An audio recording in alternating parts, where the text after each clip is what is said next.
I suppose that within the larger, more encompassing arc of life, most of us have experienced a few dark moments when we've doubted whether life is really worth all of the woe and travail it so often entails.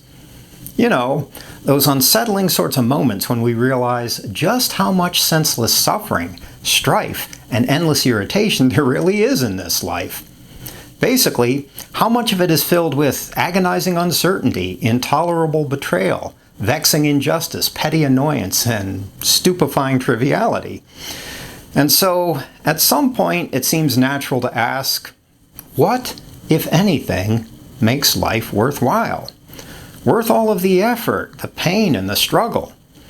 And so, with that question in mind, here's the usual table of contents for the material in this video. As usual, you can find the same table of contents in the description section of this video, along with links to the timestamps. As you can see, I'd like to explore the question of what makes life worthwhile with respect to 4 very general and interrelated areas. First, pleasure and happiness. Then, aesthetics and wisdom. Then, sociality. And finally, something I'm calling the adventure of transcendence. And at this point, I should probably also mention that I did an earlier video on anti-natalism and efilism, which explored what makes life not worthwhile. I'll try to remember to put a link to that earlier video in the description section of this video. But before launching into the content of this video, I'd like to thank the viewer who suggested today's topic. And he, or possibly she, goes by a name I'll probably mispronounce, and the name is Harmanveer Randhawa. Harmanveer Randhawa. I hope that's right. So many thanks, and a tip of the chapeau to you, Harmanveer Randhawa, wherever in this world you might be. So, yeah, what, if anything, makes life worthwhile? Well, we should probably recognize right away that there's a fair degree of variability in the possible answers to that question. After all, for some of us, what makes life worth living is, perhaps, delighting in the pleasures of the senses, maybe in the form of enjoying fine music and fine food. For Conan the Barbarian, it was to crush your enemies, to see them driven before you, and to hear the lamentations of their women. For the philosophers of antiquity, like Aristotle, the answer lay in something like virtue ethics. For those of a more Christian persuasion, it's about revering Jesus and living according to the Bible's ethical edicts. For still others, it's probably more about the wonderful experience of falling in love, for instance. Basically, as the old adage goes, one man's meat is another man's poison. And so it is with the question of what makes life worthwhile. Furthermore, whatever it is that makes life worthwhile changes for most of us as we grow and develop over time. For instance, I'd say that when I was around 8, the answer probably revolved mostly around having a great baseball card collection and popping wheelies on my Stingray. A few years later, it had more to do with academic success, and a few years after that, it had mostly to do with having gratifying sexual experiences. You're probably getting the idea. So the upshot is that talking about what makes life worthwhile is probably irreducibly perspectival. It's a matter of seeing things from a certain point of view, culturally, historically, and personally. And the same is undoubtedly true of all the insights I'll be sharing with you in this video. They're mostly about what has made life worthwhile to me, both in the past and at age 61, which is where I am right now. But despite that inevitable degree of variability, my hope is that no matter where you are in life, sharing my insights might help you grapple with Harmanveer Randhawa's question from your own perspective. Of course, that's not a guarantee, it's just a hope. Anyhow, with those qualifiers in mind, let's begin. So, what makes life worthwhile? Well, I'd say that the first and most obvious answer has to do with pleasure and/or happiness. I'll call that the hedonistic answer, and it basically goes like this. Sure, our lives may involve a fair amount of woe and travail, but they also offer us plenty of beautiful, uplifting, and pleasurable moments. For instance, Consider all of the great successes and victories you've experienced in your life, or all of the wonderful, delectable meals you've eaten, or maybe all of the ecstatic sexual experiences you've enjoyed through the years. And when it seems like those sorts of positive experiences outweigh the negative ones, well, it's pretty easy to say that life is worthwhile, basically because its delights outweigh its torments. And while that sort of hedonistic calculus is undoubtedly part of life's larger equation, it's not really an adequate answer, at least not on its own. That's partly because sometimes the most painful, excruciating experiences actually turn out to be the most valuable and worthwhile ones. For instance, think about how much we learn and grow from some of the painful things we have to endure. Isn't it true that at least some of the time, suffering ends up being one of our best teachers in this world? For instance, an example. Consider the failed love relationships you might have experienced in the past. I bet that some of them involved a fair amount of torment. In fact, probably mountains of broken hopes and dreams, and entire oceans of toxicity, deceit, betrayal, disgust, and self-recrimination, and possibly even outright hatred. And yet, I bet that at least some of those awful experiences have taught you some invaluable things about how life works. Some profound and indelible lessons inscribed forever in the living book of your existence. Lessons about what you really want in life, for instance, and what you really don't. And isn't it true that suffering teaches us important lessons not only in that particular area, but in many others too? In the work world, in our relationships with our friends, in the financial world, etc., etc. But if that's the case, then why should we be so quick to say that life is worthwhile in proportion to the amount of happiness and pleasure we experience? The fact is, speaking of pleasure, life really isn't that simple, because at points it's also worthwhile insofar as we've suffered in some fruitful ways. However, a deeper and possibly less intuitive problem with the hedonistic answer has to do with the fact that pleasure and pain are almost always more deeply interwoven than popular opinion would have it. For instance, consider the case of addictive behavior, where short-term pleasure predictably ends up generating even more long-term pain. And while that may seem to be a bit of an anomalous example, in reality, a lot of life's delights are governed by that same basic logic. Enjoying lots of fine food can easily lead to agonizing health problems over time. Indulging in the pleasures of commodity culture can easily generate long-term misery in the form of chronic debt. The joys of unbridled sexual libertinage usually entail the risk of disease. You're probably getting the picture. Basically, as the old school band The Eagles once sang, every form of refuge has its price. And so it is with seeking refuge in a lot of life's pleasures. In the end, they exact their price, often without our even being aware that it's happening. But of course, that's hardly a novel realization. Sigmund Freud fathomed the truth of it in his ideas about Eros and the Thanatos drives. That was 100 years ago. Or, as Shakespeare put it over 300 years before that, quod me alit, me extinguit.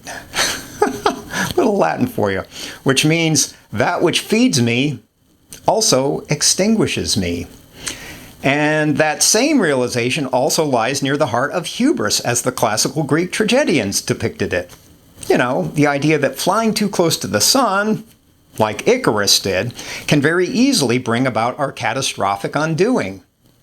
But my main point is that our pleasure and happiness are almost always in an intimate reciprocal relation to our pain and unhappiness, which once again means that the straightforward hedonistic answer to the question of life's value isn't really such a great answer after all. And at this point, I think that the philosopher Friedrich Nietzsche, I guess among others, has a much better response. In The Birth of Tragedy, he rather famously proclaims, "It is only as an aesthetic phenomenon that existence and the world are eternally justified." Of course, it's always tempting to try to reduce aesthetic experience to simple pleasure. Perhaps of a more sophisticated sort than average, but pleasure nonetheless. But to me, that doesn't seem very accurate. The reason is that aesthetic experience isn't limited merely to beauty and pleasure. It just as easily traverses the terrain of ugliness and pain. For instance, consider Pablo Picasso's Guernica, or Edvard Munch's The Scream, or in the literary sphere, how about Franz Kafka's The Castle or The Trial? Or if you prefer to think in terms of everyday life, well, once again, consider how much we actually gain from knowing life's ugliness and pain. Basically, the more unsettling and disquieting side of aesthetic experience. And probably nothing crystallizes the darker regions of aesthetic experience better than the reality of death itself. And isn't it true that the silence of the desolate graveyard, its broken tombstones standing like legions of abandoned sentinels in the cold, misty night, that terrible silence conjures a dark aesthetic of its own?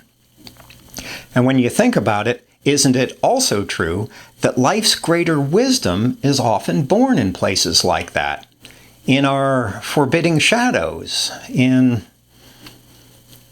the fugitive whispers of what frightens us the most, in what we find repulsive and abhorrent, both in ourselves and in the world. That's because we hardly ever find wisdom when we're just lounging around in our comfort zones and safe spaces, or in the sunny illumination of our happiness and pleasure. Instead, we become wise mostly when we're brought to the unsettling outer boundary of what defines and delimits our existence, when we have to change our relation to life itself in order to feel like we have a chance of surviving. Basically, if we want to become wise, it's important to know the night and not only the day. And that's why the aesthetic answer is better than the simple hedonistic answer. It's because life is more worthwhile when we're able to navigate it with wisdom, with a fuller recognition of the reality into which we've been thrown, with all of its ecstatic joys and all of its bitter sorrows intact, all of its soaring beauty balanced against all of its hideousness and pain. So, in that regard, life is worthwhile because it offers us the chance to move towards something like wisdom, as well as the aesthetic that accompanies it. However, I'd say that even all of that is still not a complete answer to the riddle of what makes life worthwhile, because a sizable fraction of what remains has to do with the social realm. You know, the fact that we're alongside our fellow travelers in this world, which would include other people as well as all other sentient beings. In other words, anything that perceives at all. From that perspective, it's not really enough just to hoard our wisdom for ourselves. As Nietzsche once again puts it, this time in Zarathustra, "You great star, what would your happiness be had you not those for whom you shine?" In other words, what do our wisdom and accomplishments really matter if they serve only ourselves? If they fail to reach beyond the narrow confines of our own self-interest and self-involvement? And isn't it true that the sense of companionship, basically the experience of being alongside our fellow travelers on planet Earth, is a pretty big part of that? For instance, doesn't a sizable fraction of what makes life worthwhile have to do with loving and being loved, or with the passions we feel for each other more generally? And isn't it a tremendous boon in this life to be able to give our gifts freely to the people around us and to receive their gifts in return? In fact, I'd say that somewhat contrary to popular opinion, giving gifts to others is actually one of the best things we can do for ourselves. Mostly because it provides us with a deeper way of consummating our time in this world than we'd otherwise have. And receiving gifts graciously from others is also a way of automatically giving something back to the people who are being generous with us. Because at that point, we're occasioning their chance to experience the fulfillment of giving. And of all of the things we can give to the people around us, I'd say that some of the best ones have to do with things like kindness, empathy, honesty, and acceptance. So personally, I'd say that sociality and the reciprocal dynamic between giving and receiving are part of what makes life worthwhile. Which, by the way, is also a big part of why I make these videos, especially since I never monetize them or lard them with advertisements for Jell-O pudding pops or maybe 4x8 sheets of plywood or seek out corporate sponsorships. I think you get the idea. It's not because I'm so spiritually elevated and evolved that I no longer am affected by greed. That ain't it. It's because I'm so greedy and so unevolved that I'm just not content with something as paltry as a cash payoff. Anyhow, in my view, expecting a paycheck for telling the truth just makes us beholden to whoever's holding the purse strings, which usually ends up warping and compromising the whole project of telling the truth in the first place. But I digress. So let's get back to the question of what makes life worthwhile. I'd say that beyond sociality, my final answer would have to do with experiencing life as an adventure. And an adventure in the deepest and most encompassing way possible. Of course, that sort of thing would involve the broad panoply of life's reality, which would include the three areas we've already mentioned. But for me, more than anything else, it would also have to do with transcendence, which is to say, with the experience of growing and developing as human beings, with moving ever closer to our unique and luminous destinies in this world. In other words, it has to do with learning to spread the wings of our souls, with learning to fly, figuratively speaking, and then with feeling the wild wind of time itself beginning to carry us aloft into those terrifying and beautiful skies where everything becomes effulgent and brilliant, where everything glimmers with intimations of the infinite. And while all of that may sound wonderful, I suspect that it also involves a certain irreducible fraction of danger and fear. And because of that, experiencing transcendence actually demands courage, a kind of intrepidity at the deepest levels of our being. But when you think about it, what would adventure, or hell, maybe life more generally, be without danger, without risk, without the sense that there's something at stake and teetering precariously in an uncertain balance?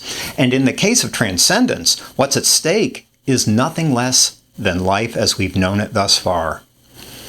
That's because the adventure of transcendence can easily carry us far beyond what's familiar and predictable and leave us transported and transfigured in a world that seems both strange and familiar at the same time.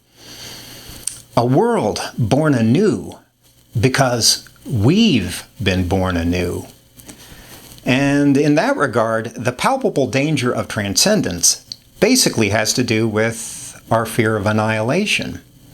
Our fear of dying as a small being, moment by moment, as Shunryu Suzuki puts it. Lovely quote. Which is why transcendence often demands real courage. Because at some level, most of us are afraid of dying, not only literally, but more importantly, figuratively. Of course, on the other end of the spectrum, it's always a lot easier and a lot safer to live an unadventurous life. You know, to muddle through the tedium of it all until we can finally slip into a nice, cool grave after a few decades of quiet desperation. And that safe posture toward life isn't necessarily a bad thing, especially since some of us are probably more constitutionally suited for the adventure of transcendence than others are. And so, at some level, it comes down to a very personal choice.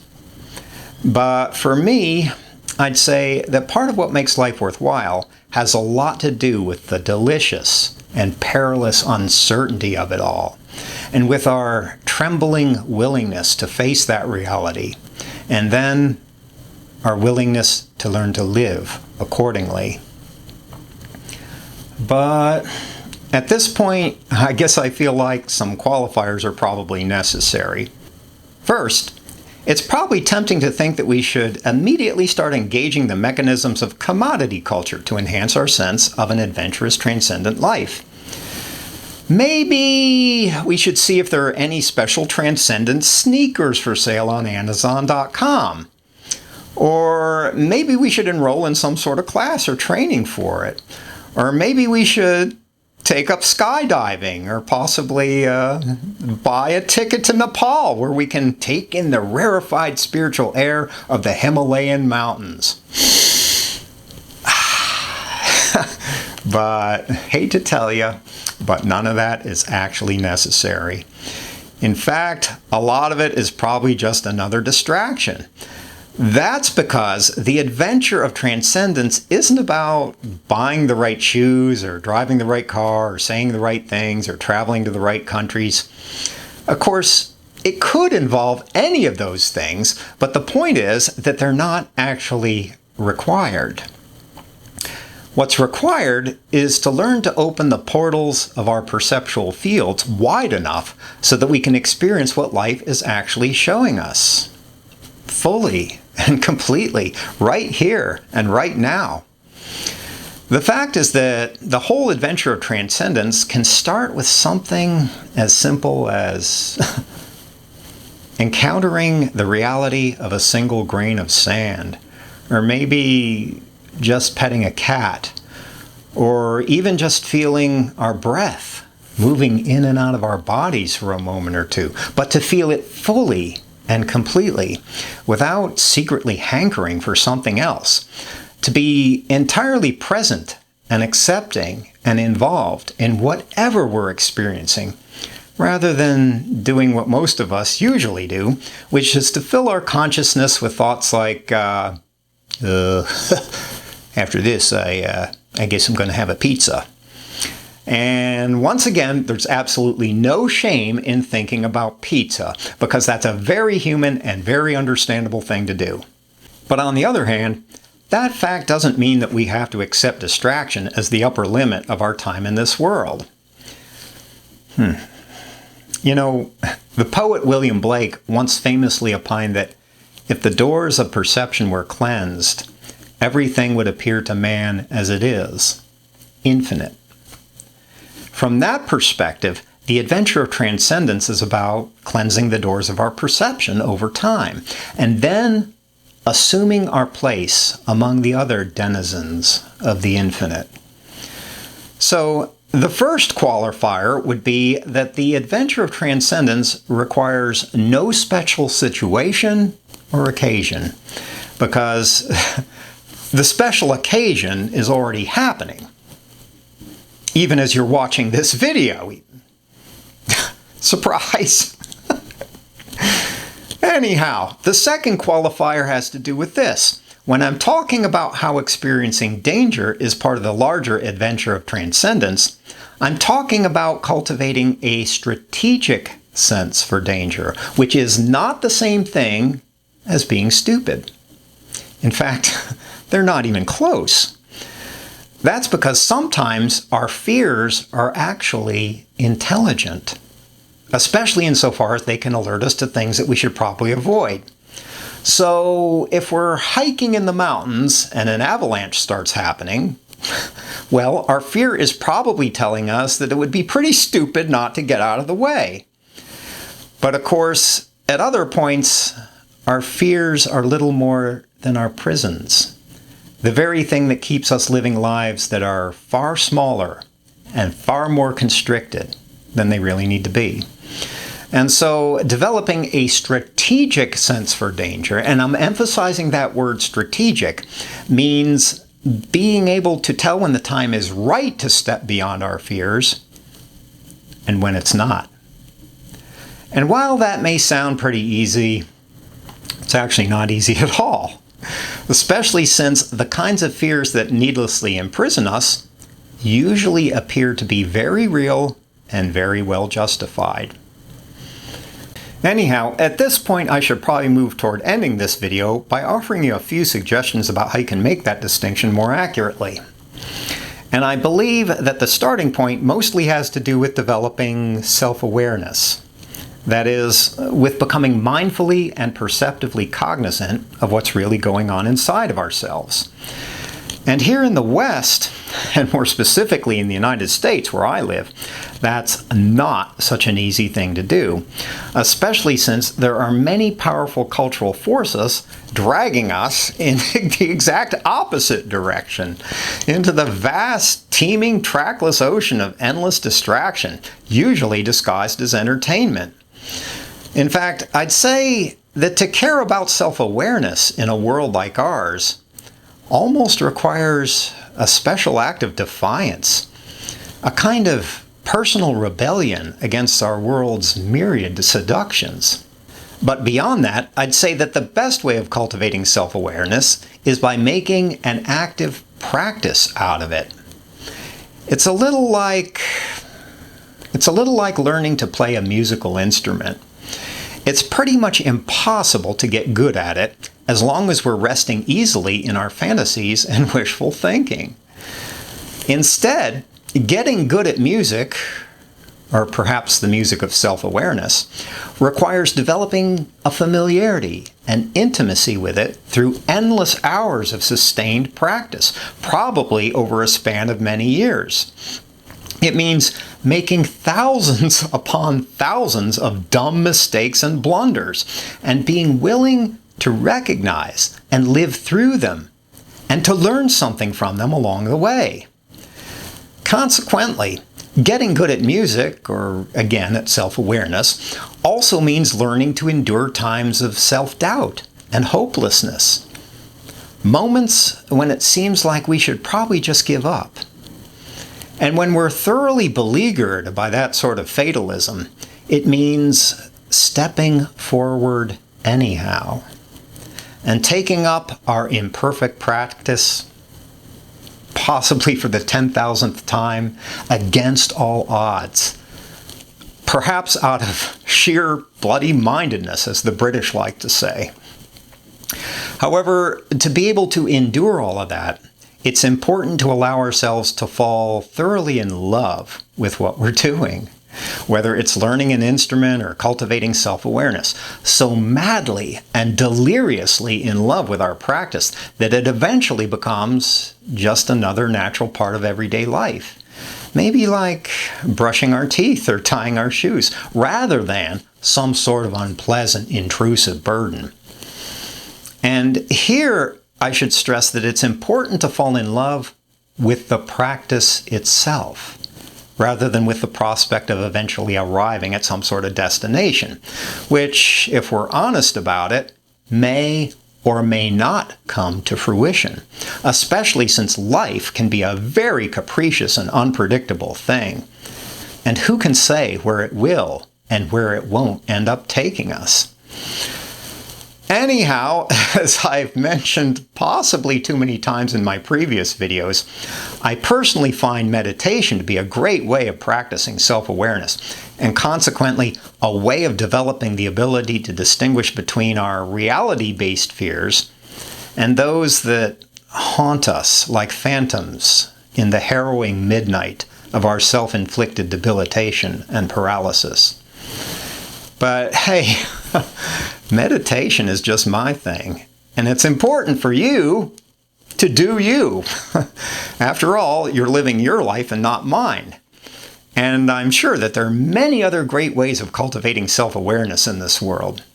The important thing is to find the one that works well for you. Anyhow, I guess that those are the sorts of things that make life worthwhile, at least to me. Part of it has to do with pleasure and happiness. But a little surprisingly, another part has to do with their exact opposites. Beyond that, aesthetic experience and moving toward wisdom make life worthwhile, as does sharing the journey with other people, and ultimately, with all sentient beings. And finally, the adventure of transcendence, which I would say is tantamount to the adventure of life itself, makes life worthwhile. And yeah, all of those elements are certainly interrelated, and they definitely don't constitute an exhaustive list. But hell, that's okay. One of the great constants of life is that there's always something more on the horizon.